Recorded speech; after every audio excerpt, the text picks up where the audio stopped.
নমস্কার, chef world 24 family থেকে আমি শেফ রাহুল। ভিডিও শুরু করার আগে যদি ভিডিওটি ভালো লাগে লাইক, কমেন্ট অ্যান্ড সাবস্ক্রাইব করতে ভুলবেন না। তাহলে শুরু করা যাক আজকের video. Mushroom potato healthy recipe, খেতেও যেমন সুন্দর, দেখতেও অসাধারণ। আর দেরি নয়, ভিডিওটি শুরু করা যাক। আপনারা তো দেখলেন কত সুন্দর করে আলুগুলোকে লম্বা লম্বা করে কেটে নিলাম, অনেকটা ফ্রেঞ্চ ফ্রাইসের মতো। এবার পেঁয়াজগুলোও খুব সুন্দর করে কেটে নিলাম। এবার ক্যাপসিকাম কাটার সময় এসেছে। যেমন দেখতে, খেতেও খুব সুন্দরই হবে। লাল আর হলুদের মিশ্রণটা এতই সুন্দর লাগছে কি বলবো। ঠিক আছে, আমি শুধু বলবো না, আপনাদেরকে করেও দেখাবো। তাহলে দেখুন কি করে এত সুন্দর রান্নাটা আমি কমপ্লিট করি।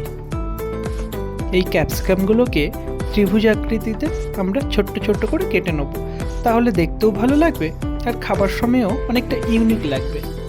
অনেকেই খাবারে ফুড কালার ইউজ করে, আমি বলবো প্রাকৃতিক এত সুন্দর কালার থাকতে ফুড কালার ইউজ করার কোনো দরকার নেই। দেখুন লাল লাল টমেটো কি সুন্দর করে কেটে নিচ্ছে। এটা 1/2 করে 4 পিস করে নেব, তাহলে দেখবেন কাটিংটা খুব সুন্দর দেখতে লাগবে এবং এইভাবেই কাটা উচিত। আর আপনারা যখন বাড়িতে সবজি কাটবেন অবশ্যই হাত দেখে কাটবেন, কারণ হাতটা অবশ্যই সুন্দর করে সবজির ওপরে রেখে কাটবেন যাতে না হাতে কোনো ক্ষতি হয়। এটা আপনারা অবশ্যই ধ্যান রাখবেন।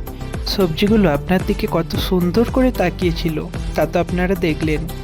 এবার ফ্রাই প্যানের মধ্যে অলিভ অয়েলটা ঢেলে দিয়ে একটু গরম হলেই কেটে রাখা আলুগুলো তার মধ্যে দিয়ে দেবো। আলুগুলোকে হালকা করে ফ্রাই করব, খুব ডিপ ফ্রাই করব না। আলুগুলো কি সুন্দর করে ফ্রাই করলাম। এই এক্সপেরিমেন্টটি আপনার বাড়িতে কোনো মতেই ট্রাই করবেন না, এটা অবশ্যই প্র্যাকটিস লাগে। আলুর মধ্যে একটু হলুদ পাউডার দিয়ে দেবো, এরপর একটু লবণ দিয়ে দেবো, তারপর খুব সুন্দর করে মিক্স করে নেব। ঠিক যেইভাবে আমি করছি এইভাবে ট্রাই করবেন না, আপনারা খুন্তি দিয়ে বা প্যাচালার দিয়ে চেষ্টা করবেন, কারণ এই এক্সপেরিমেন্টটি করতে আমার অনেক সময় লেগেছে, যেটা প্র্যাকটিসের ফলেই আমি এত সুন্দরভাবে করতে পেরেছি। তারপর হালকা করে ভাজা হয়ে গেলে অন্য পাত্রে ঢেলে নেবেন। তারপর সতে মাশরুমটা হালকা করে ওই কড়াইয়ের তেলের মধ্যেই ভেজে নেবেন। আপনারা এতে যে কোনো তেল ইউজ করতে পারেন, আমি অলিভ অয়েল করেছি। যাই হোক, এরপরে লবণ দিয়ে হালকা করে এদিক ওদিক নেড়ে এটাকে সুন্দর করে রেখে দিতে হবে। আগেই বললাম এত সুন্দর করে ওপর থেকে নিচে ফেলাবার কোনো দরকার নেই। আমি যেইভাবে নাচাচ্ছিলাম খাবারগুলোকে, আপনারা যেটা করবেন সেটা এই রেসিপিটা বাড়িতে অবশ্যই ট্রাই করবেন। মাশরুমটা কিভাবে রেডি করতে হয় সেটা আমি দেখাতে পারলাম না, কারণ এটা রেডিমেড প্রসেসিং অবস্থায় কিনতে পাওয়া যায়। আপনাদের ওদিকে যদি না থাকে আমাকে মেসেজ করবেন, এই মাশরুম রেডি করার প্রসেসটাও আপনাদেরকে শিখিয়ে দেবো কোনো একটা ভিডিওর মাধ্যমে। যাই হোক, তেল দিয়ে একটু পেঁয়াজগুলোকে হালকা ফ্রাই করে তারপরে সুন্দর দেখতে থাকা যেই বেল পেপারগুলো ছিল, একে অনেকে ক্যাপসিকামও বলে, সেটাকে নেড়ে চেড়ে ভালো করে দেখে নিলাম ঠিকঠাক হয়েছে নাকি। তারপর টমেটোর ওপরে সুন্দর করে হলুদ, লঙ্কা গুঁড়ো, একটু লবণ দিয়ে প্যাচালার দিয়ে ভালো করে নাড়াচাড়া করে নেব। তারপর ঠিকঠাক হয়ে গেলে হালকা করে জল দিয়ে দেবো। ঠিক মায়ের ছোঁয়া এই জলটাতেই সেই সবজিগুলো খুব সুন্দরভাবে সেদ্ধ হয়ে যাবে।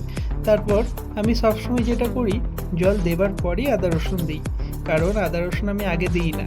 এটা আমার প্রসেস, আপনারা যেইভাবে করতে পারেন অবশ্যই করবেন, কিন্তু আমার প্রসেসটা ফলো করে একবার করার চেষ্টা করবেন, দেখবেন সবজিটা খুব সুন্দর লাগছে। তারপর 2 মিনিটের জন্য ঢাকনাটা চাপা দিয়ে দেখে একটু তারপর খুলে নেব। তারপর মাশরুম সাথে তার মধ্যে দিয়ে খুব সুন্দর করে মিশিয়ে নেব, ঠিক যেইভাবে বাড়িতে মা মিশিয়ে দেয়। আপনারা তো অবশ্যই দেখছেন এই রেসিপিটা অবশ্যই হেলদি এবং টেস্টি। আপনারা অবশ্যই বাড়িতে বানাতে পারেন, যথেষ্ট পুষ্টিকর খাবার। আমি যদি কখনো গ্রামে যাই, মায়ের হাতের রান্না আপনাদেরকে অবশ্যই দেখাবো।